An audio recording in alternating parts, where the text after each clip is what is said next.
Bismillahirrahmanirrahim. Assalamualaikum warahmatullahi wabarakatuh. Alhamdulillahilladzi da'ani ila daris salam wa hadana ila subulis salam. Wassalatu wassalamu ala khairil anam, amma ba'du. Pertama-tama marilah kita panjatkan puji dan syukur kehadirat Allah Subhanahu wa taala. Alhamdulillah dina subuh iya, kita semua dapat berkumpul untuk melanjutkan kuliah subuh khusus kajian-kajian Ramadan yang sangat kami hormati guru saya Bapak Dr. Haji Tatang Ibrahim MPD, Bapak-bapak, ibu-ibu, guru-guru simkuring sadayana. Allah Subhanahu wa taala ngadawuh, a'udzubillahi minasyaitonirrajim. Bismillahirrahmanirrahim.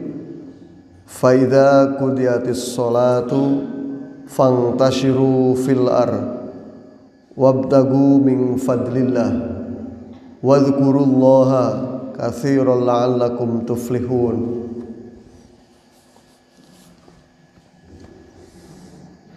Innal ladzina amanu wa 'amilus sholihat lahum jannatun tahtihal anhar dzalikal fawzul kabir. Innal ladzina amanu wa 'amilus sholihati ulaika hum khairul bariyah. Bapak-bapak, ibu-ibu, ayat-ayat yang tadi saya bacakan adalah sebagian ayat yang menjadi dasar kita semua harus bekerja gitu. Ayat yang pertama di dalam surat Jum'ah ayat 10, fa idza qudiyatis sholatu, dan apabila kita telah selesai melaksanakan sholat, fangtashiru fil ard, maka kemudian kita harus bertebaran di muka bumi ini. Wabtagu min fadlillah, kita diperintahkan oleh Allah untuk mencari berbagai karunia Allah Subhanahu wa taala. Para mufasir, wabtagu min fadlillah itu artinya kita harus bekerja untuk menjemput berbagai rezeki, berbagai karunia Allah Subhanahu wa taala. Wadhkurullaha, tapi ingat, bekerja itu juga kita harus selalu ingat kepada Allah Subhanahu wa taala. Kenapa? La'allakum tuflihun, supaya kita semua termasuk orang yang bahagia. Nah, para wargi sadaya, janten bekerja itu menjadi salah satu perintah Allah Subhanahu wa taala. Oleh karena itulah di dalam surat Jum'ah ayat 10 ini kita tidak hanya diperintahkan ibadah-ibadah ritual saja seperti sholat gitu. Tetapi setelah sholat kita harus segera melakukan ikhtiar-ikhtiar untuk bekerja atau ikhtiar lain yang menunjukkan kita semua bisa mendapatkan rezeki dari Allah Subhanahu wa taala. Oleh karena itulah nanti di hadis lain, Bapak Ibu, di hadis riwayat Bukhari Muslim, itu Nabi menjelaskan bahwa seseorang yang pergi ke hutan membawa seutas tali, kemudian mencari kayu bakar, dan kemudian kayu bakar itu diikat, kemudian dipanggul dan dijual. Nah, pekerjaan itu lebih baik daripada meminta-minta. Nah, oleh karena itulah bekerja itu lawan dari meminta-minta gitu. Pak Haji Tatang langkung paos bahwa untuk kita bisa bertahan hidup memang semua harus ikhtiar, semua harus bekerja. Apapun profesi, apapun jenis pekerjaan. Yang penting tidak meminta-minta gitu. Karena meminta-minta termasuk yang tidak mulia. Bapak Ibu aya nu janten guru nya. Bapak Ibu pun biang petani, tiap hari ke kebun, ke sawah, menanam bonteng, menanam kangkung. Ibu-ibu di DG beragam, ada yang suka bikin kue, aya nu suka bikin, ada yang bikin lepet gitunya, nasi bakar gitu. Naon Bu deui mutina sampe teh comro, bikin comro nya, bikin bala-bala gitu. Kemudian bikin pais dan lain-lain. Tidak apa-apa, di mata Allah Subhanahu wa taala itu sangat mulia. Sangat mulia apapun jenis pekerjaan gitu. Nah, oleh karena itulah Nabi Muhammad SAW negeskeun deui dina hadis riwayat Ahmad, siapa saja orang baik laki-laki ataupun perempuan yang ia sedang bekerja untuk menafkahi keluarga kemudian meninggal dunia, maka kategorinya syahid gitu. Jadi orang-orang yang bekerja keras untuk anak-anaknya, untuk istrinya, untuk orang tuanya, itu hakikatnya sedang berjihad gitu. Nah, seperti orang menuju berdukanya Indonesia Bapak Ibu, kapal kapal selam Nanggala 402 anu dilebetna ada sekitar 53 orang gitu. Ternyata baru memulai kegiatannya ya, tetapi kemudian kapalnya sudah tidak bisa beroperasi dan kemudian menurut penjelasan para ahli ya Bu, jatuh menukik sehingga patah menjadi 3, sehingga dari 53 orang itu tidak ada satupun yang bisa menyelamatkan diri gitu. Nah, para wisadaya, maka orang-orang yang ada di kapal itu menurut hadis ini karena mereka sedang juga berjuang untuk keluarganya, maka bagian dari syahid di jalan Allah Subhanahu wa taala begitu. Nah, ini karena saking mulianya kita dianjurkan untuk bekerja, menghindari meminta-minta gitu. Nah, memang para sadaya ari ningali di negara-negara nu sanes ya, Pak Pun Guru, Pak Dr. Haji Tatang sudah keliling ke berbagai negara di dunia. Wah, hampir ningali orang itu sangat sibuk setiap hari. Berangkat pagi, pulang nanti jam 5 dan seterusnya. Jadi hampir waktu-waktu sosialisasi seperti kita itu termasuk yang kurang. Kamari si Mabdi ninggal kene Pak Haji Tatang di Australia kulturnya hampir sami sareng Eropa gitu.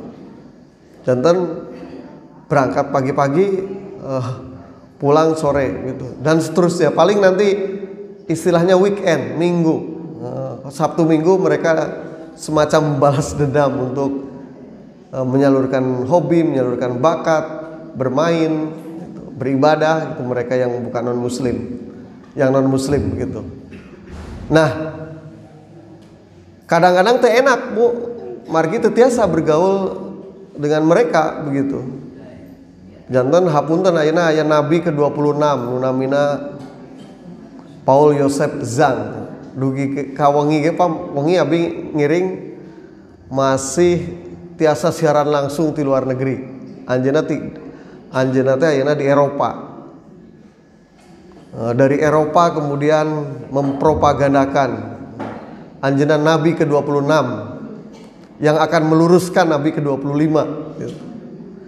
Jadi nabi ke-25 itu penista agama. Jadi saya akan luruskan. Wah, mun ngadangu ceramahna pokoknya bikin lumayan panas gitunya.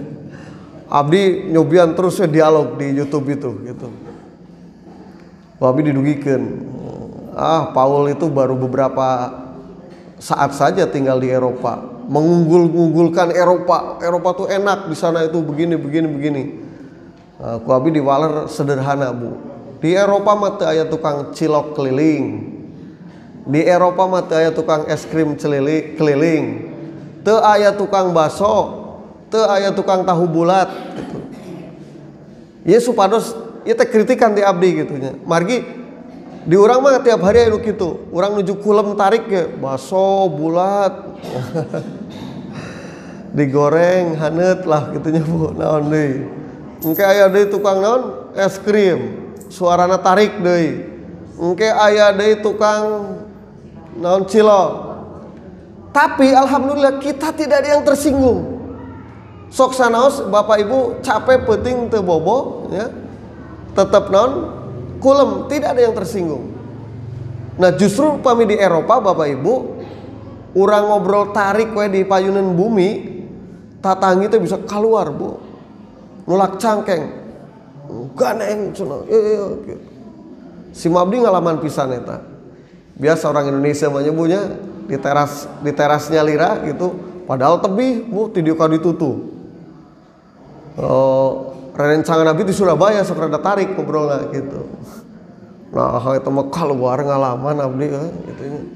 Jadi orang-orang di kultur-kultur di Eropa itu sangat individual. Gitu. Jadi toleransinya sesungguhnya lebih baik Indonesia. Jadi kalau Joseph Paul Zhang yang ngaku Nabi ke-26 bahwa Eropa itu negeri yang sangat nyaman, negeri yang sangat hebat untuk tinggal, itu nanti dia tahu diri. Saya bilang nanti menyesal. Tunggu saja 1-2 bulan Anda tinggal di sana, itu nanti menyesal akan kangen ke Indonesia. Betapa Indonesia negara yang sangat toleran gitu. Pak Haji, abi trust dialog.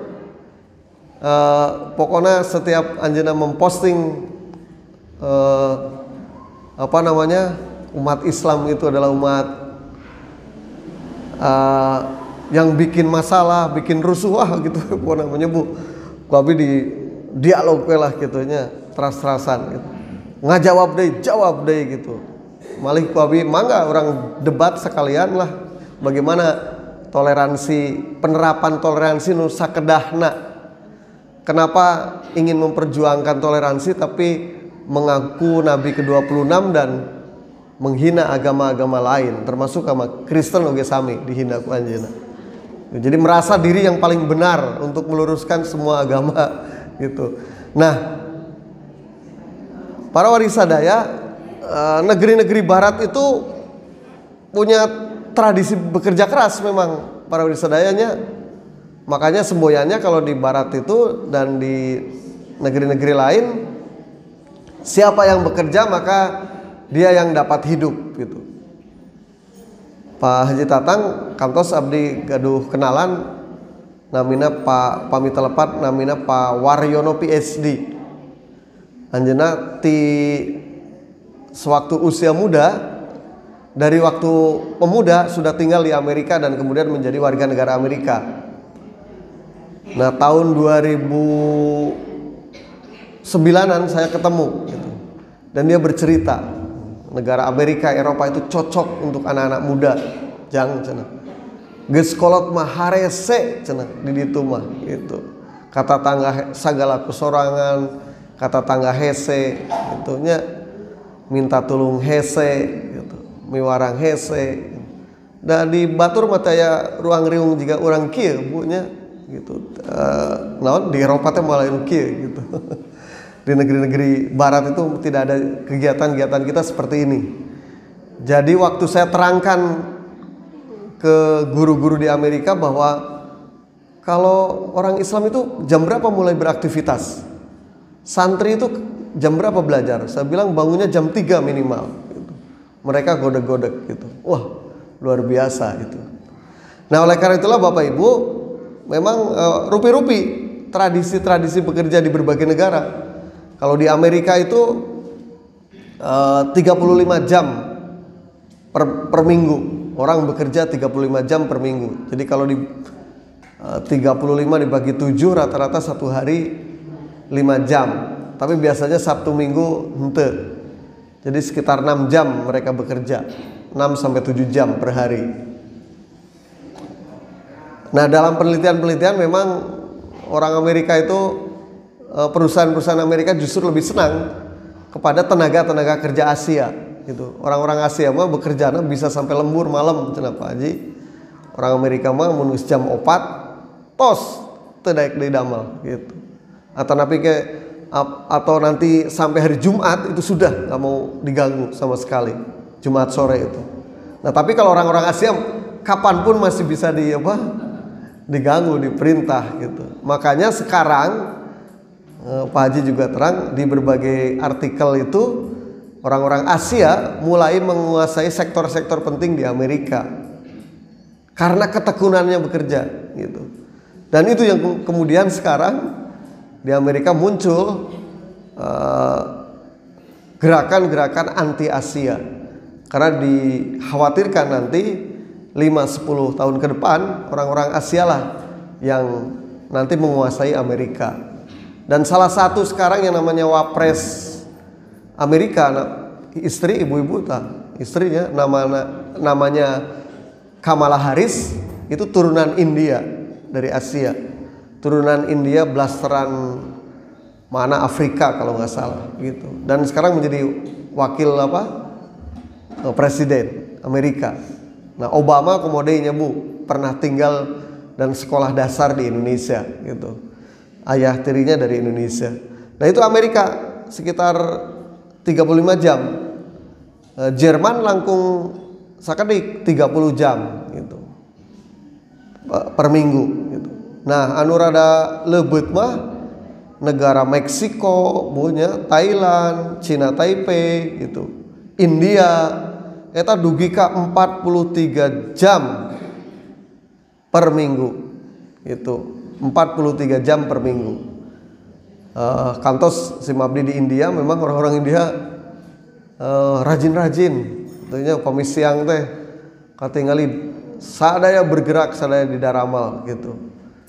Tatanena bertaninya orang India itu sangat rajin termasuk unggulan juga produk India itu adalah bertani. Makanya jangan heran kalau ekspor beras salah satunya selain dari Vietnam kita dari mana? Dari India. Beras India mah khas. Cek urang Indonesia mah juga beras plastik nanti kalau ditanak nasi itu dilempar itu seperti pasir beras India itu. Tapi kalau dimakan pulen cek urang Sundana gitu. Dan itu walaupun makannya tidak banyak cepat kenyang kita. Cepat kenyang. Nah, itu orang India. Orang India makanan pokoknya sok selalu cari sesuatu yang mengenyangkan dan awet kenyangnya di perut gitu. Nah, salah satu yang khasnya selain nasi yang seperti itu ada jenis makanan nu disebut goti gitu. Goti teh sanes roti Goti teh aneh habige terbuat dari tepung terigu gitu. Semacam tepung terigu beras gitu. Kemudian dimasaknya itu seperti memasak sorabi. Jadi aya tungku besar ditapal-tapalkeun karena tungkuna tina naon tina taneuh. Kantos di bintang 5 pun sami nganggo taneuh gitu. Abdi mah bintang 5 teh gitu. Dan itu ternyata ibu ya mam 1 atau 2 itu kalau pagi-pagi makan itu sampai duhur masih kuat gitu. Nah, jadi makanan-makanan yang mengenyangkan. Nah, di urang naon kemurnya ya sampe naon deui. Itu juga bertahan lamanya mantang gitu. Nah, salajengna parisadaya tapi aya anu negara anu bekerjana teh lami pisan. Turki 60 jam per minggu. Ibu-ibu ge sami wae langkung 30 jam beren per minggunya enjing tos ti mana begitu dugi ka asar ka sawah ka kebon ngawulang gitu nanti tos asar lajengkeun deui masak gegero engke wangi nyetrika dihitung-hitung bisa sehari bisa 12 jamnya kali seminggu wah lebih dari 70 jam. Nah, ternyata termasuk Indonesia itu 60 jam teh. Turki, orang-orang Turki. Di Australia itu sekarang imigran, salah satu imigran yang paling banyak setelah orang-orang bule Inggris di Australia itu orang Turki. Janten ulah heran di berbagai sudut kota banyak orang Turki anu dagang mamun teh seur orang Turki, sareng orang Cina oge. Terus Korea Selatan. Korea Selatan negara jajahan Jepang. Janten Korea itu targetnya melebihi orang negara yang menjajah. Kenapa jam kerjanya termasuk yang sangat tinggi? Karena ingin di atas Jepang. Kalau Jepang hanya 42 jam, makanya Korea Selatan ingin 62 jam. Jepang gaduh berbagai produk mobil macam-macam. Nah, orang Korea juga lambat laun sekarang sudah mulai merebut pasar otomotif, pasar mobil gitu. Jadi ternyata kerjanya sampai 60 jam. Nah, para wargi sadaya kumargi kitu intina bahwa bekerja itu menjadi kewajiban seorang muslim gitu. Nah, kenapa harus bekerja? Sekali lagi supaya kita tidak meminta-minta. Secara spiritual ternyata Bapak Ibu, menurut Ibnu Asyakir ada sejumlah dosa yang tidak bisa dihapus oleh sholat. Jadi aya dosa nu teu tiasa dihapus ku sholat, tidak bisa dihapus ku zakat, tidak bisa dihapus dengan puasa, tapi dapat dihapusnya itu dengan apa? Bekerja, mencari nafkah gitu. Jadi artinya apa? Kalau kita tidak bekerja termasuk mendapat dosa besar. Tiap hari di rumah saja begitu ya, mengandalkan kepedulian yang lain, tapi tidak melakukan kegiatan apapun, maka itu termasuk dosa besar gitu. Menurut Ibnu Asyakir gitu. Nah, para wargi sadaya kumargi kitu innalladzina amanu wa amilus solihati ulaika hum khairul bariyah. Jadi orang-orang yang beriman wa amilus solihat dan yang bekerja dan pekerjaan-pekerjaannya tentu yang baik, ulaika hum khairul bariyah. Mereka itulah adalah manusia-manusia yang terbaik gitu. Manusia-manusia yang terbaik. Nah, para wargi sadaya, bagaimana cara kita bekerja, ikhtiar mencari rezeki dari Allah Subhanahu wa taala? Nah, para ulama membuat sejumlah aturan, sejumlah nasihat gitu. Yang pertama, kita harus memilih pekerjaan yang halal. Nah, itu nomor satu. Jadi harus yang halal gitu. Tidak boleh, berarti kebalikannya tidak boleh yang haram. Ya banyak pekerjaan-pekerjaan yang haram itu. Menipu itu juga haram. Saya pernah sampaikan di sini Bapak Ibu yang pernah aktif online di internet nganggo HP itu biasanya rata-rata pernah tertipu, pernah katipu gitu. Termasuk SIM abdi oge gitu. Kantos katipu gitu nya. Pasang aplikasi ini, ternyata kudu berlangganan. Akhirnya kalau nomor kita diisi pulsa tiba-tiba hilang, habis gitu. Iklannya coba gratis seminggu gitu. Klik ke orang teh gitu nya Bapak Ibu gitu. Begitu diklik ya gratis seminggu, tetapi setelah seminggu ternyata berbayar. Gitu. Ternyata berbayar dan kemudian pulsa kita pada hilang gitu. Jadi ada cara-cara yang menurut saya itu tidak fair Pak Haji Tatang gitu ya. Iklan-iklannya itu membuat kita tertipu gitu.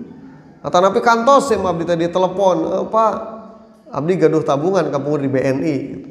Iya ini dari BNI ini abdi teh gugah bobonya Bu gitu. Ini. Oke Pak, ya oke mangga. Ternyata tiba-tiba besok ngecek 2 bulan kok ini tabungan berkurang terus gitu. Si Mabdi komplain ke perbankan, kenapa ini kok berani amat memotong tanpa izin saya? Jawaban di bank nate, Udah kapung, kan bapak ditelepon, dan ketika telepon itu menjawab ya oke, ya oke. Ibu cek bapak sim abdi lagi keur ngalindur kene gitu. Kan setahu saya amanat-amanat untuk memotong itu harus ditanda tangan. Oh tidak pak, sekarang dari suara saja sudah menjadi bagian bukti. Oh nggak bisa pak, nggak bisa. Karena orang ditelepon itu belum tentu psikologinya atau dia sedang fokus atau tidak dan seterusnya. Tapi tetap itu ada unsur goror gitu. Ada ketidak fairan di dalam berbisnis gitu. Dan yang celaka seperti saya seperti itu ribuan orang. Dari kecelakaan seperti itu saja ribuan orang itu berapa miliar mereka dapatkan gitu. Nah, ini hati-hati kita. Nah, oleh karena itulah sekali lagi pilih yang halal. Kira-kira pekerjaannya tidak jelas halal haramnya, saya kira perlu kita tinggalkan, karena insya Allah masih banyak jalan untuk cara kita mencari yang halal gitu, mencari yang halal. Ya gitu deh, karena paling banyak kita mencari ikhtiar itu berbisnis, maka berbisnisnya berbisnis yang islami gitu. Yang islami teh ayeuna ge seueur oge bapak ibunya anu mengatasnamakan ekonomi syariah begitu. Ini Bahagung, komandan ekonomi syariah di IAID. Banyak sekali yang mengatasnamakan syariah tapi ternyata kemudian justru bermasalah. Jadi atas nama syariah tapi jenis bisnisnya justru ada unsur-unsur penipuan begitu. Salah satu berbagai kasus itu adalah rumah-rumah syariah. Itu ternyata sehingga itu kemudian merusak citra ekonomi syariah gitu. Pak Haji Tatang kemarin Polri menemukan juga pengumpulan dana-dana yang atas nama agama tetapi sesungguhnya untuk kepentingan diri dan kelompoknya itu. Misalkan lelang rumah tahfidz gitu, lelang rumah yatim piatu, tapi tempatnya tebih jauh di mana gitu. Per meter 300.000. Orang teh dikasih dalil, nanti orang yang peduli kepada anak yatim itu seperti jari-jari tangan dengan Nabi. Jadi tidak ada batas di surga antara orang itu dengan Nabi. Terenyuh orang teh 30 meter. Begitu ya, 30 meter 9 juta. Ternyata tidak jelas gitu. Makanya kalau berinfak bersedekah memang orang teh selama tidak usah pandang bulu, tapi di situasi-situasi seperti hari ini harus hati-hati kita. Nyabu bapak ibu sok seueur nu ngurilingnya di RT urangnya gitu. Di mana pak? Di Madura. Kiai saya sedang bangun ini. Abi teh kadang-kadang masihan tos terang ya mau laras lah gitu.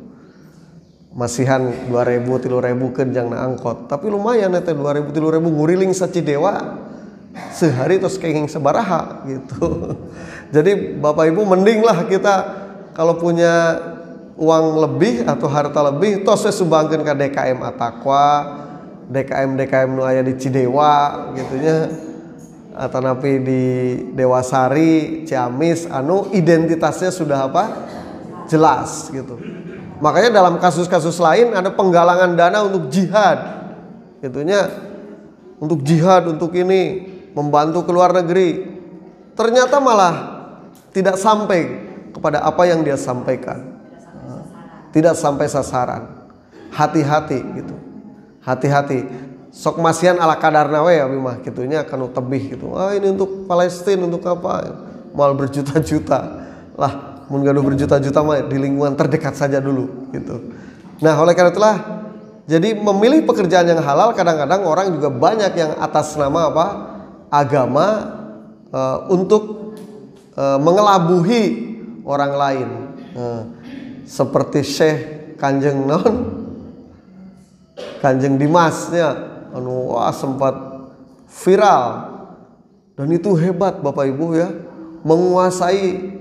Yang tertipu itu banyak sekali, itu dari mulai orang biasa sampai orang-orang yang pintar bergelar gitu. Di Ciamis juga banyak ternyata setelah diselidiki gitu ya. Dan se-Indonesia itu miliaran gitu. Nah, cara-cara seperti itu tidak termasuk kita pun sama, tidak boleh mengikuti yang kayak gitu. Jangan percaya penggandaan uang itu. Kemarin juga, tapi maaf Bapak Ibu ya, saya harus sampaikan ini. Peristiwa atau kasus-kasus tentang penggandaan uang itu tidak pernah berhenti, Pak. Nu iya terus ditangani, terus ditangkap ku polisi, muncul deh, dan banyak korbannya gitu. Nah, karena apa? Kita terlalu berorientasi pada material gitu. Hilap ya termasuk juga wawasan kita. Memang uang bisa digandakan gitu. Padahal nomor seri uang itu tidak ada yang sama satu dengan yang lain gitu. Nanti kalau sama diidentifikasi itu adalah uang palsu gitu. Zaman ayeuna percaya sim salabim gitu ya. Berada kabra gitu. Kata Ipin Upin mah pim pam gitu. Jadi 10.000 jadi 1 juta gitu. 1 juta jadi 10 juta, 10 juta jadi 100 juta dan lain. Nah, kadang-kadang ini memang pintar Bu menggoda gitu. Ada lagi cara-cara yang tidak halal itu, misalkan melalui WA, SMS tadinya Bu-nya. Ya mah ayah istri rerencangan gitu. Tos sudah saya yakin, dan nelponnya itu di depan saya kebetulan.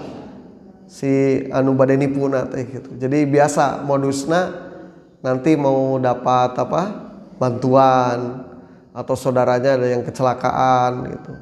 Tapi kalau yang ini akan dapat hadiah gitu. Tapi harus mentransfer dulu uang sejumlah ini gitu. Tos dia Pak ieu teh bohong, ieu teh moal mungkin ieu. Ih leres Pak, ieu teh leres pisan. Ih Ibu enggak mungkin ini. Leres. Oh geus antep we. Sok we abdi menasihati suaminya pareman geura HP-na ulah terus di-on-keun gitunya, ulah ditarima. Kata hut head suami istri dugi ka akhirna ti anjing-anjing nepi ka duhur sampai selesai. Lapor deui tepang jeung abdi nyaan Pak, kata teh ieu naon? Nipu cenah gitunya, hampir we abi ical artos. Jadi ada orang yang dihipnotis via HP itu susah, susah dan susah keluar dari hipnotis itu dan sangat percaya. Nah, hati-hati gitunya para wisadaya. Nah, oleh karena itulah saya pernah berdiskusi juga dengan P2TPA, jadi Pusat Perlindungan Anak dan Perempuan di Ciamis. Itu banyak korban-korban kekerasan laki-laki, perempuan oleh laki-laki, ya ibu-ibu, para remaja. Itu biasanya dari remaja-remaja yang justru dari pesantren yang salaf, yang tidak punya pergaulan gitu, pergaulan yang luas, bukan pergaulan yang luas, tidak terbiasa bergaul dengan laki-laki perempuan mungkin gitu. Nah, digoda lah melalui Facebook, melalui media sosial lain, sehingga ketika libur bertemu dengan orang itu dan kemudian menjadi korban. Nah, banyak.